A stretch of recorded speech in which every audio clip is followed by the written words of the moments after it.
ಉತ್ತರ ಕನ್ನಡ ಜಿಲ್ಲೆಯ ಕಾರವಾರ ನಗರದಾದ್ಯಂತ ನಿನ್ನೆ ರಾತ್ರಿ ಇಡೀ ಸುರಿದ ಮಳೆಗೆ ಸರಣಿ ಅವಾಂತರಗಳು ಸೃಷ್ಟಿಯಾಗಿದೆ. ಇದರಲ್ಲಿ ನೀವು ದೃಶ್ಯದಲ್ಲಿ ನೋಡಬಹುದು, ಇದು ಕಾರವಾರ ನಗರದಲ್ಲಿರುವಂತಹ KSRTC ಬಸ್ ಡಿಪೋ. ಇದು KSRTC ಬಸ್ ಡಿಪೋ ಪೂರ್ತಿಯಾಗಿ ಕೆರೆಯಂತಾಗಿದೆ. ನೀವು ದೃಶ್ಯದಲ್ಲಿ ನೋಡಬಹುದು, ಇಲ್ಲಿ ಯಾವುದೇ ರೀತಿಯಾದಂತಹ ಇದು ಡಿಪೋ ಅಂತಲೂ ಕಾಣಿಸಲ್ಲ, ಕೇವಲ ಬಸ್ಗಳು ನಿಂತಿದೆ ಅಂತ ಅಂದ್ರ ಮಟ್ಟಿಗೆ ಡಿಪೋ ಅಂತ ಅನಿಸುತ್ತೆ. ಆದರೆ ಪೂರ್ತಿಯಾಗಿ ನೀರು ನಿಂತುಕೊಂಡಿದೆ.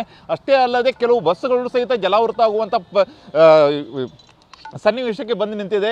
ಅಷ್ಟೇ ಅಲ್ಲದೆ ಇನ್ನೇನು ಉತ್ತರ ಕನ್ನಡ ಜಿಲ್ಲೆಯ ಕಾರವಾರದಲ್ಲಿ ನಿನ್ನೆ ರಾತ್ರಿ ಇಡಿಯಿಂದ ಸುರಿದ ಮಳೆಗೆ ಇಲ್ಲಿ ಪೂರ್ತಿಯಾಗಿ ನೀರು ನಿಂತಿದೆ. ಯಾಕೆಂದರೆ ಬೆಟ್ಟದ ಮೇಲಿಂದ ನೀರು ಕೆಳಗಡೆ ಬಂದಾಗ ಆ ನೀರನ್ನು ಸರಾಗವಾಗಿ ಸಮುದ್ರಕ್ಕೆ ಹೋಗಲು ದೊಡ್ಡ ಚರಂಡಿಯ ವ್ಯವಸ್ಥೆ ಕಾರವಾರ ನಗರದಲ್ಲಿ ಇಲ್ಲ. ಯಾಕಂದರೆ ನೀವು ದೃಶ್ಯದಲ್ಲಿ ನೋಡಬಹುದು, ಇನ್ನೊಂದು ಕಡೆಗೆ ಚರಂಡಿಯ ನೀರು ಯಾವ ರೀತಿಯಾಗಿ ಬ್ಯಾಕ್ ಬರ್ತಾ ಇದೆ ಅಂತ. ಯಾಕೆಂದರೆ ಇಲ್ಲಿ ನಿಂತಿರುವ ನೀರು ಕೇವಲ ಬೆಟ್ಟದ ಮೇಲಿಂದ ನೀರು ಅಷ್ಟೇ ಅಲ್ಲದೆ ಕಾರವಾರ ನಗರದಿಂದ ಚರಂಡಿಗೆ ಬರುವಂಥ ನೀರು ಸಹಿತ ಬ್ಯಾಕ್ ರಿವರ್ಸ್ ಆಗಿ ಇಲ್ಲಿ ಬಂದು ನಿಲ್ತಾ ಇದೆ. ನೀವು ದೃಶ್ಯದಲ್ಲಿ ನೋಡಬಹುದು, ಚರಂಡಿ ಪೂರ್ತಿಯಾಗಿ ಪ್ಯಾಕ್ ಆಗಿದೆ. ಚರಂಡಿಯ ನೀರು ರಿವರ್ಸ್ ಆಗಿ ಮತ್ತೆ ಡಿಪೋ ಒಳಗಡೆ ಬರ್ತಾ ಇದೆ. ಯಾಕೆಂದರೆ ಕಾರವಾರ ನಗರದ ಪೂರ್ತಿಯಾಗಿ ಅಂದರೆ ಅರ್ಧ ಕಾರವಾರ ನಗರದಲ್ಲಿರುವಂಥ ನೀರೆಲ್ಲ ಇದೇ ಚರಂಡಿ ಮೂಲಕ ಹೊರಗಡೆ ಹೋಗಬೇಕಾಗುತ್ತೆ.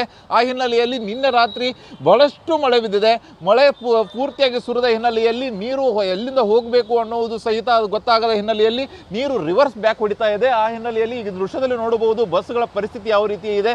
ಯಾಕಂದರೆ ಬಸ್ಗಳನ್ನು ಎಕ್ಸಲೇಟರ್ ಒಂದು ಸ್ವಲ್ಪ ಕಡಿಮೆ ಮಾಡಿದರೂ ಸಹಿತ ಪೂರ್ತಿಯಾಗಿ ಬಸ್ಗಳು ಜಲಾವೃತ ಅಲ್ಲೇ ನಿಲ್ಲುವಂಥ ಸಾಧ್ಯತೆಯೂ ಸಹಿತ ಇದೆ. ಆ ಹಿನ್ನೆಲೆಯಲ್ಲಿ ಯಾಕಂದರೆ ಇಲ್ಲಿ ಒಂದು ಸ್ವಲ್ಪ ಎತ್ತರ ಪ್ರದೇಶ ಇದೆ, ಆ ಕಡೆ ಅಂತೂ ಪೂರ್ತಿ ತಗ್ಗು ಪ್ರದೇಶ ಇದೆ. ಅದೇ ಕೆರೆ ಅಂತಾದ ನೀರಿನಲ್ಲೇ ಬಸ್ಗಳು ವಾಹನ ಸಂಚಾರ ಮಾಡಲಾಗ್ತಾ ಇದೆ. ಅಷ್ಟೇ ಅಲ್ಲದೆ ಕೆಲವು ಬಸ್ಗಳನ್ನು ಬೇರೆ ಕಡೆಗೆ ಶಿಫ್ಟ್ ಮಾಡಿಬಿಟ್ಟು ಅಲ್ಲಿ ಪಾರ್ಕಿಂಗ್ ಮಾಡುವಂಥ ಕೆಲಸವನ್ನು ಸಹಿತ ಮಾಡಲಾಗಿದೆ. ಅಷ್ಟೇ ಅಲ್ಲದೆ ಇಲ್ಲಿ ಪ್ರಮುಖವಾಗಿ ಏನಂದರೆ ಬಸ್ ಡಿಪೋದಲ್ಲಿರುವಂತಹ ಪೆಟ್ರೋಲ್ ಬಂಕ್ ಸಹಿತ ಇವಾಗ ಜಲಾವೃತವಾಗುವಂಥ ಭೀತಿ ಕಾಡ್ತಾ ಇದೆ. ಯಾಕಂದರೆ ಪೆಟ್ರೋಲ್ ಬಂಕ್ ಸಹಿತ ಈಗಾಗಲೇ ಜಲಾವೃತವಾಗುವಂತಹ ಎಲ್ಲ ಲಕ್ಷಣಗಳು ಇದೆ. ಯಾಕಂದರೆ ನಿನ್ನೆ ರಾತ್ರಿ ಇಡಿಯಿಂದ ಸುರಿದ ಮಳೆ ಅಷ್ಟೇ ಅಲ್ಲದೆ ಈಗಲೂ ಸಹಿತ ಮಳೆ ಸುರಿತಾ ಇದೆ.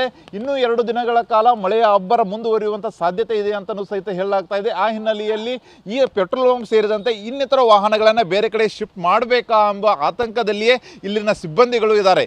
ಕ್ಯಾಮ್ರಾಮನ್ ಮಂಜುನಾಥ್ ಜೊತೆ ಸೂರಜ್ ಉತ್ತರೆ, TV9 ಕಾರವಾರ.